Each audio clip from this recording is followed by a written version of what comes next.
Like me, you've probably heard tons of advice in the last 10 years on how to work with the millennial generation in the workplace and how to manage them and how to lead them and how to get them engaged.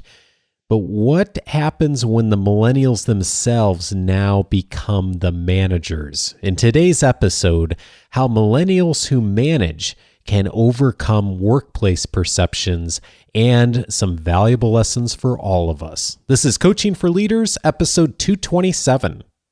Produced by Innovate Learning, maximizing human potential. Greetings to you from Orange County, California. This is Coaching for Leaders, and I'm your host, Dave Stachowiak. Leaders aren't born, they're made.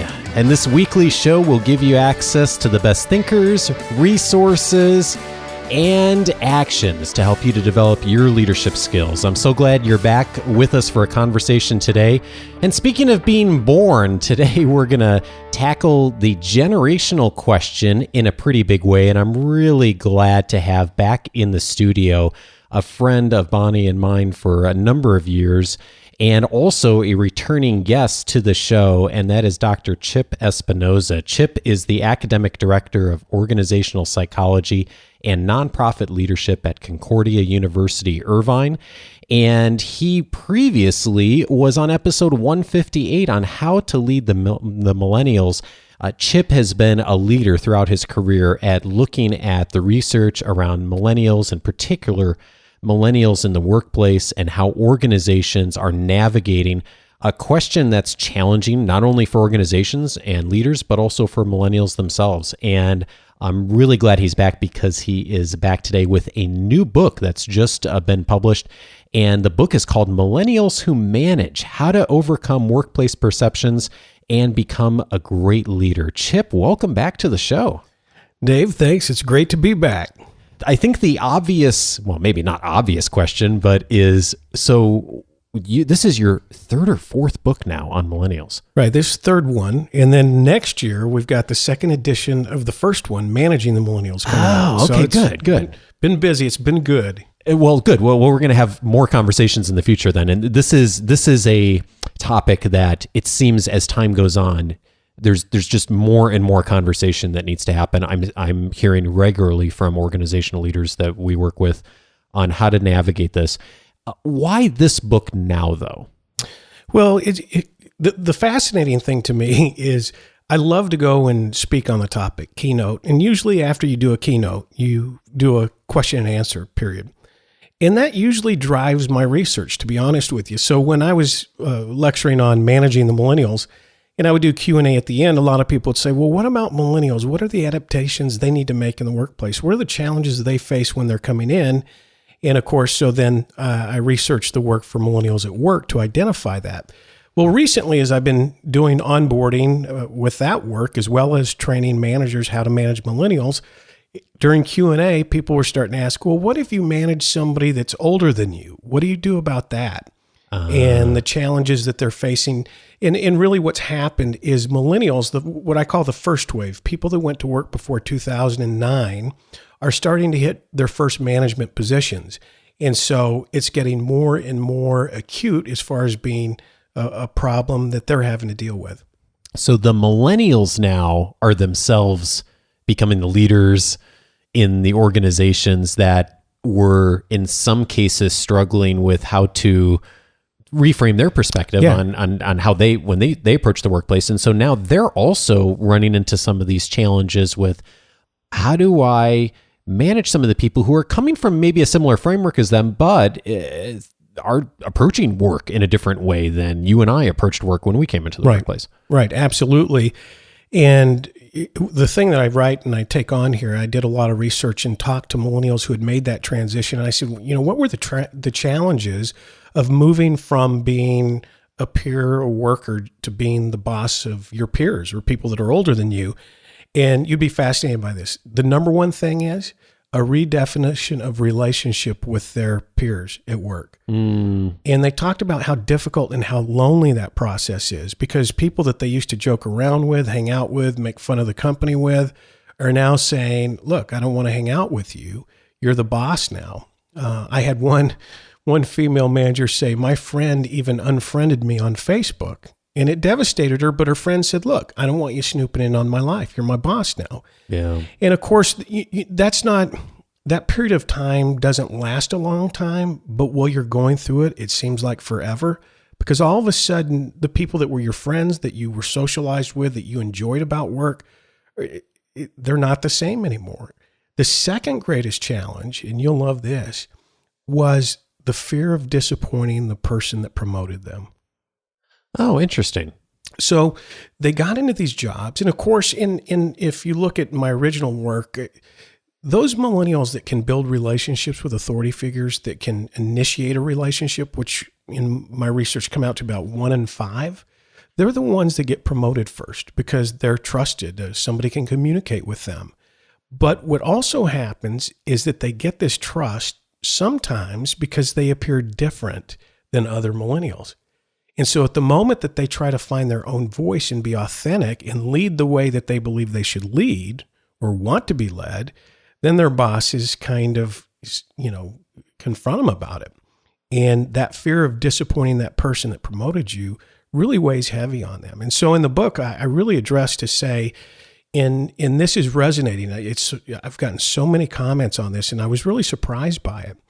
But if you think about it, Dave, in life, it's not the people that are against us that are going to hold us back from achieving what we want to. It's really the people that love us the most. Because when there's a threat to the relationship where it's going to change that dynamic, a lot of times that will be sabotaged by the people that love us. Whether we have a scholarship to go to college 1,000 miles away and people don't want us to be so far, and so therefore they'll do things to undermine us. I remember one time when I was younger and I was going to take a promotion and my boss told me I wasn't ready.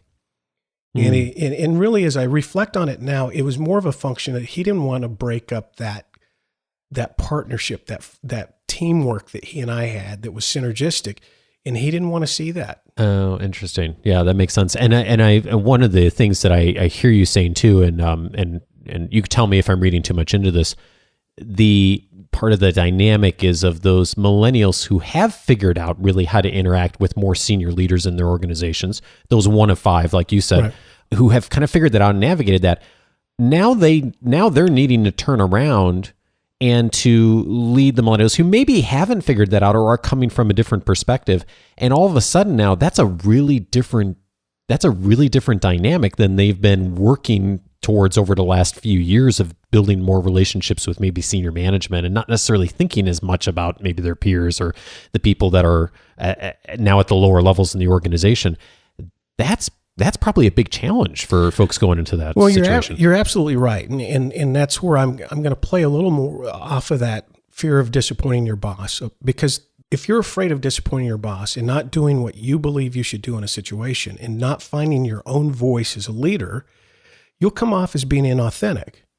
And if you come off as being inauthentic with your peers, you're going to be looked at as a brown nose, and that you'll do anything to get the approval and favor of the people above you, but you're not really there for the people that are with you or work with you or for you.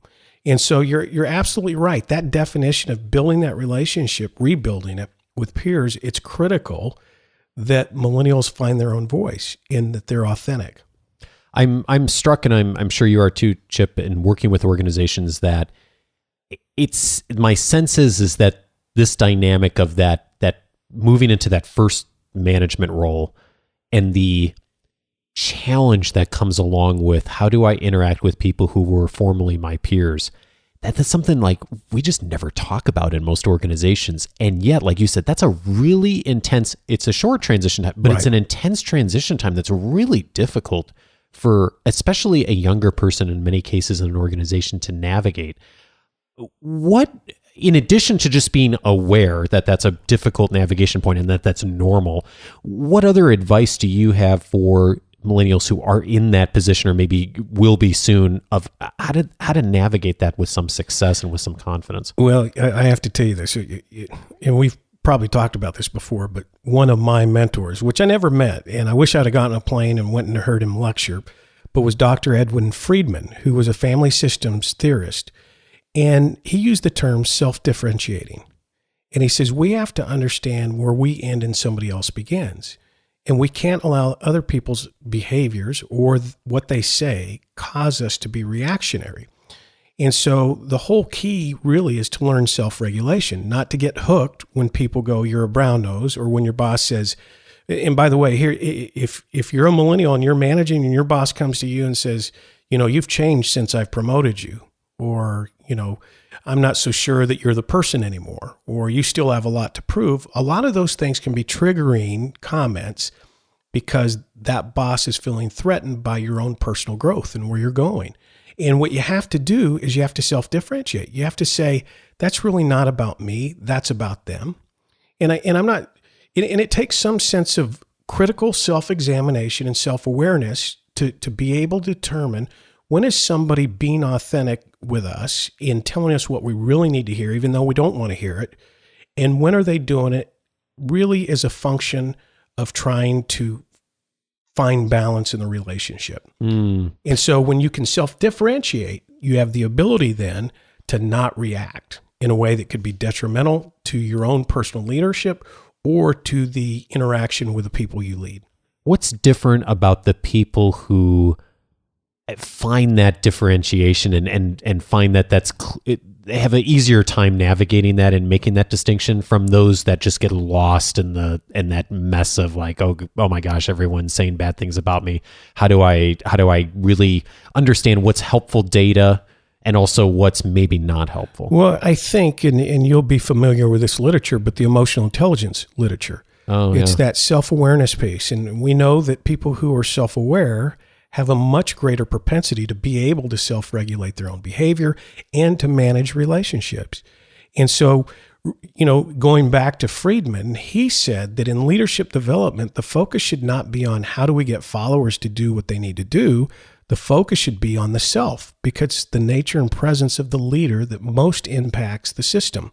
So if we're looking at a millennial manager now who's feeling the pressure from peers and feeling the pressure from a boss, and what you have to do is not get hooked to where you're an anxious presence that's reacting, but you're simply saying, okay, this is a growth period for me. And I have to understand that I'm going to be in here, but I cannot allow myself to not self-regulate. Yeah, challenging and when you're in that time. And one of the great things I've always loved about emotional intelligence and the research is that a very clear consensus, I think, in the research and the practitioners out there that it's learnable. You can get better at that, unlike IQ, which is harder to develop. EQ is, there's a lot you can do, and I'll put some of the links into the books on Goldman's research on that, which will be helpful for people. And speaking of things that are learnable, Chip, one of the struggles I've heard recently, even from folks who are in our mastermind, some of whom who are millennial leaders, one of the common challenges I hear, and I know you have too, is a millennial gets into a position of leadership and all of a sudden they find that they're struggling with leading people who don't have the same social skills that they've developed, or just seem to have never developed good social skills or just a framework for how to behave well in the organization or work on a team.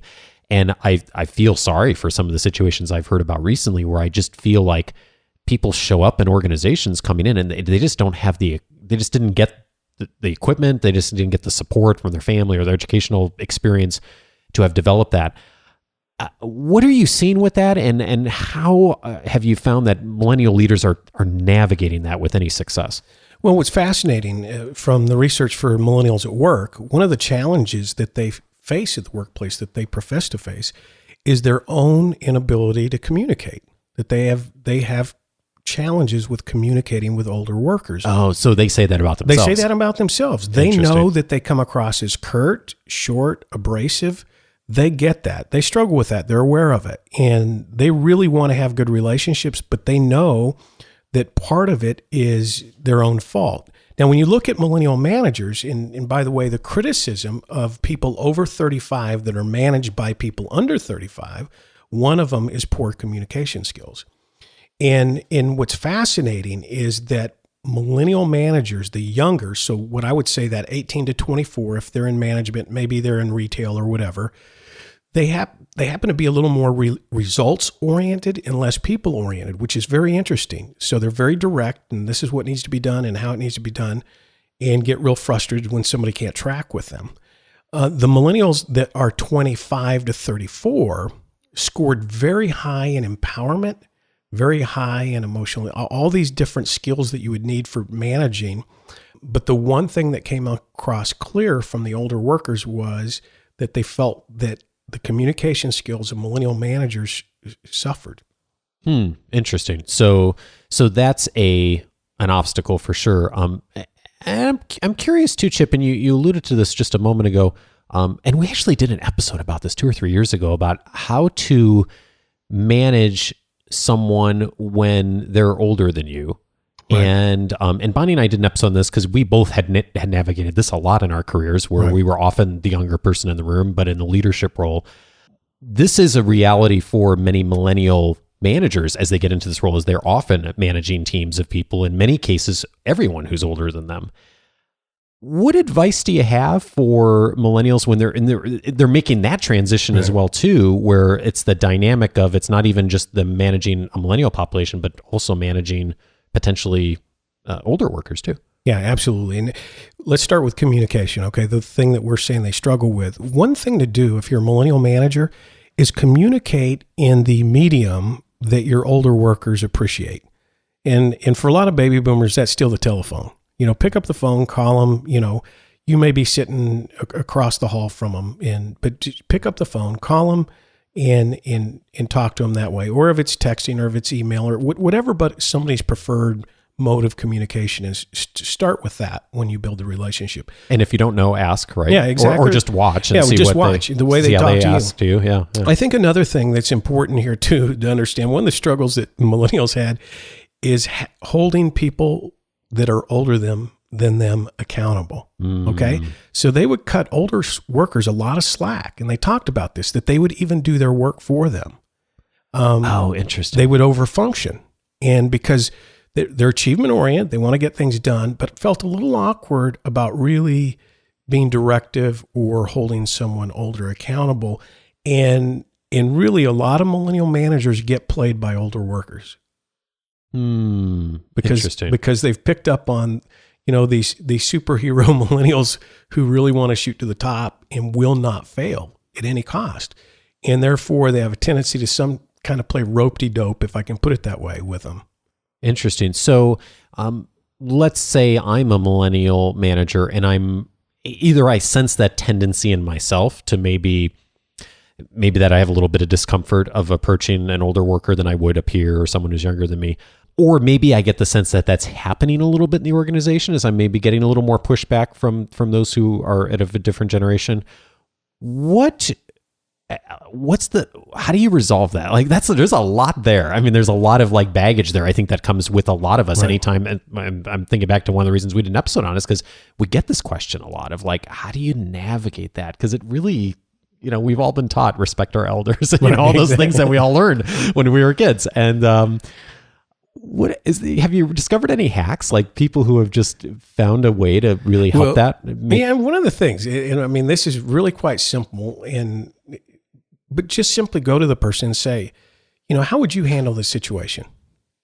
How would you handle this situation if you had somebody that was, not doing their work or not showing, whatever your problem is? Ask them how they would handle that situation. Another is perhaps to say, of all your favorite managers, tell me what they would do in this situation. And what you do is you get the focus on learning what they prefer, but an ownership on their point to go, okay, something's going on here that needs to be addressed and I need to take seriously. And here's how I maybe have a preference for that to be handled, or how this should be handled. And then you follow that path. Yeah. Or they say, I'm busted, I better start performing. Interesting. Well, it is funny how, part of being a good manager is also setting some clear boundaries. And if you do a good job early on in that relationship, that's the hard part here, Chip, is that if you don't do that well early on, it takes a while to correct that back. Yeah. But if you can just have even sometimes that initial conversation, like you said, it's just bringing attention to it early on, that sets an expectation with people very early in the relationship, like, okay, they're paying attention. They, regardless of age, we have a job to do. Here's the performance expectations. And I think that helps people to navigate things a little bit better. So, right. So part of what I'm hearing here is lean into discomfort. Yeah, exactly. A little bit. And you have to be comfortable with it. And if you shy away from holding people accountable, then you're not going to be a leader very long. One thing I was interested that you had brought up in our conversation about the book before we started recording is that about some of the things that people like about being managed by millennial leaders, which is great. I'm glad you focused on this aspect of it too. What are the things that when you talk to people in organizations that they really like and appreciate about the millennials? Well, one of the top things that came out is that they are approachable, or another word that they used was relatable, in the sense that they were accessible to talk to. Another thing was that millennial managers were understanding. Somebody came to them with a problem, they were more apt to listen and try to be empathetic with them, which again goes to kind of an emotional intelligence kind of thing. They found them to be creative, high energy, fun, those things they really valued about the workplace that millennial managers brought. The things that really were challenges for the older managers, one term that came up over and over was immaturity, or that their millennial manager was so focused on their next promotion that they weren't actually functioning at a high level in their current position. And so you had this sense of, we really like our millennial managers, but here's the other side that you have to look out for if you're a millennial manager. How much time and focus and energy am I putting on my next level? And if you're truly a millennial, you're doing that. Okay, there's no question that you're doing it. It's a matter of how much focus are you giving to your current job, your current team, your current responsibility. And the people that are watching you usually are older workers to see if you're taking it seriously. And so that was one of the places where they said, we need a little more, millennials need to focus on what their current job is. The term immaturity is one that I think can be perceived a lot of different ways. When you hear that and when you ask some of the follow-up questions, what are the kinds of things that, and maybe some of the examples that people mention or things that come up that then get put under the bucket of people thinking about immaturity? I'm so glad you said that, because I define immaturity in the book as a lack of self-regulation. Oh, so it comes back to what we were talking about Exactly earlier. Right. Yeah. The golden thread. And quite frankly, Dave, I mean, there's something in psychology that we call selective attention. And like let's say I want to go out and buy a Honda Civic, right? And all of a sudden I'm starting to look for Honda Civics. That's all I seem to see on the freeway because I'm filtering out everything else I'm not looking for. Well, the same thing happens really in this generational study. It's that when you see a younger manager do something, right, and you'll focus on that and call it a negative behavior. I'll give you an example. Let's say a millennial manager rides his bike through the office, right? And everybody will go, how immature, what's she doing? And yet a 60-year-old manager can ride a bicycle through the office and everybody will cheer her on and think it's cool. And so we interpret really through this generational lens a lot is we attribute to millennials some of the stuff that we're looking for that we want to justify our opinion. And so I think a lot of times, and millennial managers out there listening to this, let me tell you, you can't get hooked by this kind of stuff. You have to understand what's going on here. And you're the same challenges you had coming into the workforce. In other words, being listened to, being respected, people thinking you're entitled, those kinds of, you're going to still have that in your transition into management. I know it's going to be frustrating, but you can't let that stuff get you off your game. When you talk to the folks in other generations in the workplace and you're talking about millennial leaders, what advice do they have? Like if they can wave their magic wand, what are the kinds of things you're hearing them say of like, oh gosh, I just wish that they would do this, or if, here's the kinds of things that I'd want them to be thinking about in that role? Well, it's funny because in here, I'm going to come full circle again. So when I interviewed millennials, what they wanted out of work, out of a manager, it's almost the exact same list. I mean, that's what we want at work. We want to be respected. We want to be listened to. We want to be valued. We want to be recognized. Some of the advice they gave to their millennials, be confident, be yourself, be true to yourself. And those are the things that they're looking for in their manager. It all comes back to the core human relations. Where do you put, like you were saying, there's nothing wrong. In fact, there's everything right with wanting to advance your career and being smart about that politically and the focus there. And also, how do you care genuinely for your team now and to demonstrate that and show that each day? And those core things, like, are you familiar with the Project Oxygen at Google? Oh, yeah. Matter of fact, you're going to love this. It's in the book. Oh, is it? Oh, yeah. Good. So we use Project Oxygen. We use the manager expectation model, basically, of what we want. And we use that as our survey benchmark. Nice. And so when we interviewed people under 35 and over 35 about their managers, we based it on that criteria. And millennial managers scored either in the top 1 or 2 positions of all generational leaders in every category. Wow, cool. I mean, isn't that amazing? And the reason why, you can hear it in my voice, I get excited about this stuff because to me, I think millennials have a much greater opportunity to really do the things like Peter Drucker wanted to do or Douglas McGregor wanted to do. Some of these organizational theorists in the human side of management that they really want to see the organizations move towards being worthy of human habitation. I think millennials can move that needle more. And the reason being is, you think about it. We talked about emotional intelligence earlier. That's not a concept you have to sell to them. You don't have to convince them to take some kind of psychological testing to find out, what's their personality. They love that stuff. Conflict resolution, empowerment literature, they gravitate to it. It's just natural to them. And so for other generations, some of them that we've had this push for training and try to get them on board with it, some they really embrace, and others, may be reluctant and said, what's this got to do with the bottom line? Well, millennials, I think, come in really with a much better understanding of these concepts that differentiate us in the workplace to be better leaders. I love it. Chip. And I'm realizing, I was just thinking about you and I for a second, forgot that we had several thousand other people listening. And she would probably say what Project Oxygen is for those who don't know. I think we've mentioned on the show before, but Chip, you can correct me if I'm wrong, but basically what Google did is they spent several years doing research on their organization and figuring out what's the best management concepts or principles that we should have as an organization for what do we want our managers to do. And I think the biggest surprise was that there wasn't really that much of a surprise. I think many people in our audience guessed at what the 8 competencies are. I mean, most people would get 5 or 6 of them right off the bat, and so it comes back to the core things that we know as far as respect and having a voice and influence. I mean, all those things that we know that are important about leading people well.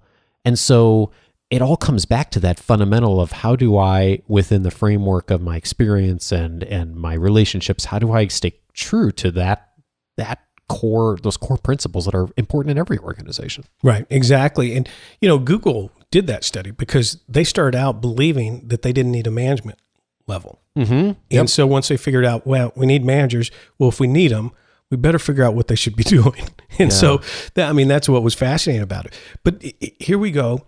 In having this discussion, but this is what's fascinating to me. Okay, we know what to do, but we don't do it, and so there are some nuances to that. And so what I try to do in my work is try to address where is the breakdown, where's the tension, where is it that people get off track in doing what they know to do to be right and effective, but they don't do it. So if you look at managing millennials, when I have managers going, well, I know I need to develop others. I know I need to recognize people and reward people, but why don't I do it? Well, because I'm frustrated with them. I perceive their behavior as being antagonistic and defensive and abrasive. And so once I understand their value system and who they are, then I can adapt my management to it. And so really that's kind of, in millennials at work the same way, coming in going, well, culture shock. Everybody, these older workers seem to hate me and they don't like me and they're making my life miserable. Well, here's where their value system comes. This is why they're behaving that way, and don't take it personally. And then of course, now looking at millennials who manage, here's what you're going to feel. There's going to be a painful period of about 18 months when you make that transition and redefine your relationships. And the first time you disagree with your boss and when there's fallout, what are you going to do about it and handle it? And so those are the points where I think make or break it for us.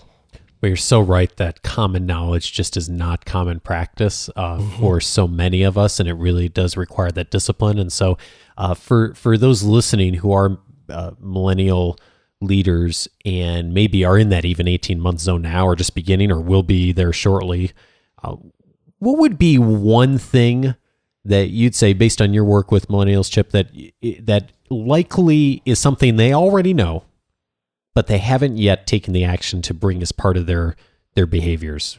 Where's a starting point? Well, I would say at the last chapter of the book, I entitled it Getting to the Next Level.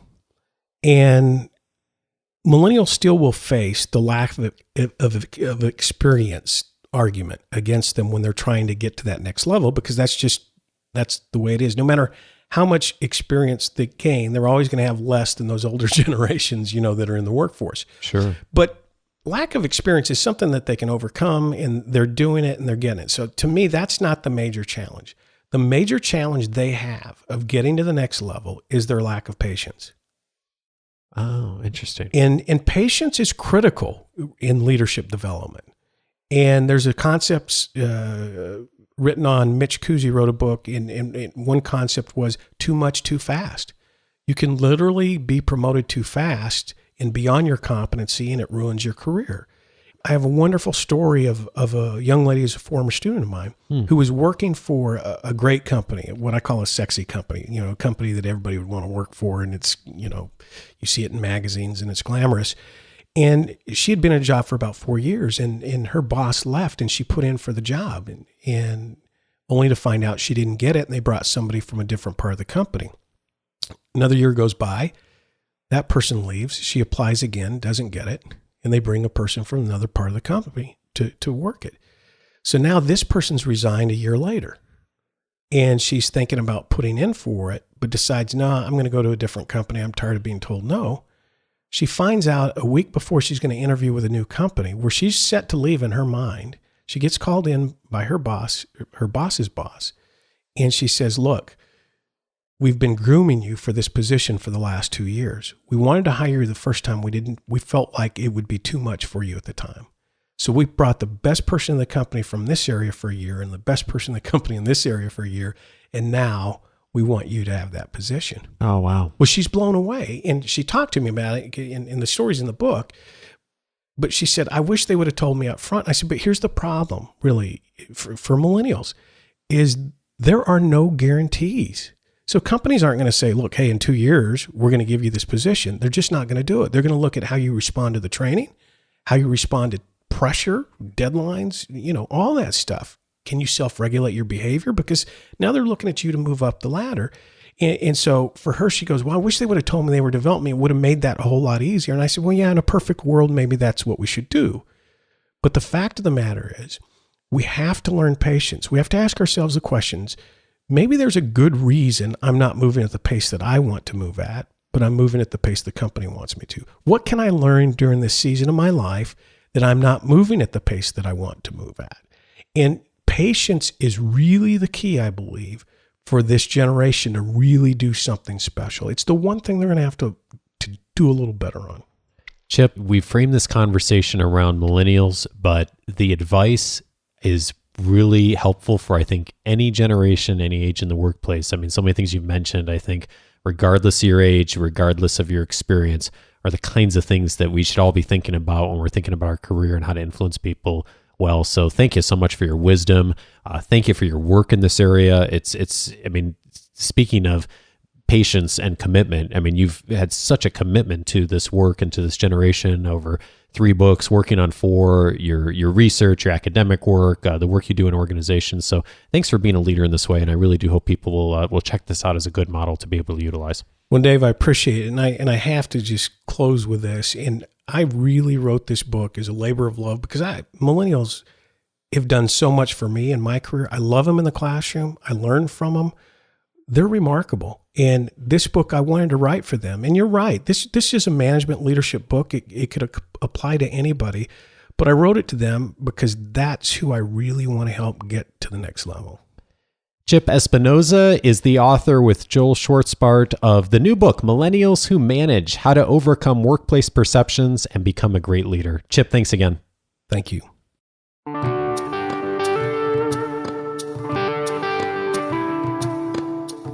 A big thanks to Chip again, and if you're like me, you've heard a lot here that's of value regardless of what generation you show up in the workplace and who you identify with. And whether you're the millennial manager or not, inevitably your organization is having more and more folks who fall into this demographic who are now in leadership roles in the organization. So I hope that there's something here, if not for you directly, something you can take away that'll help support those people in your organization. And as always, we welcome your addition to the conversation as well, too.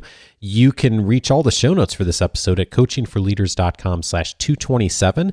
The next Q&A show is coming up on episode 230. Once a month, Bonnie and I turn over the direction of the show to you and respond to questions. If you have a question you'd like us to consider for the next episode, we already have a bunch actually already, but there is still room for more for the first episode coming up here in February.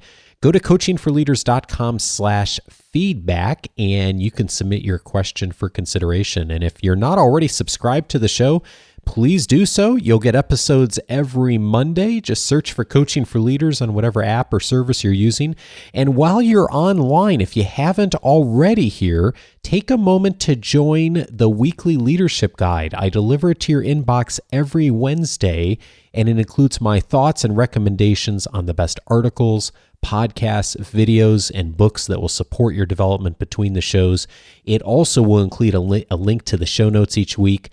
So if you're listening on the go, like I almost always am when I'm listening to the podcast, that's a great way to tap into the resources that we mention on the show and the notes and some of the quotes from guests. And as a bonus, when you join the weekly leadership guide, you'll get access to my reader's guide that lists the 10 leadership books that will help you to get better results from others, and brief summaries from me on the value of each of those books. It's a great place to start your professional development for the year.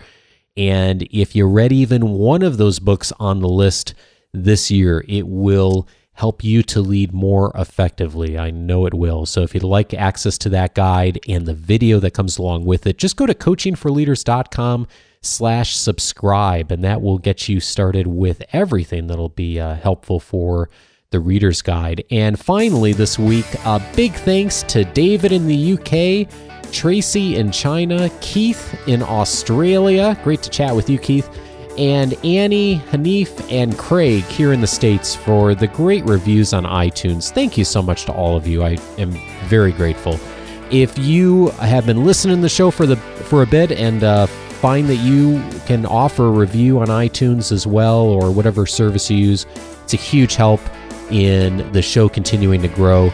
Take a moment to go to iTunes at coachingforleaders.com/iTunes or coachingforleaders.com/Stitcher if you use that. Thanks in advance for your support.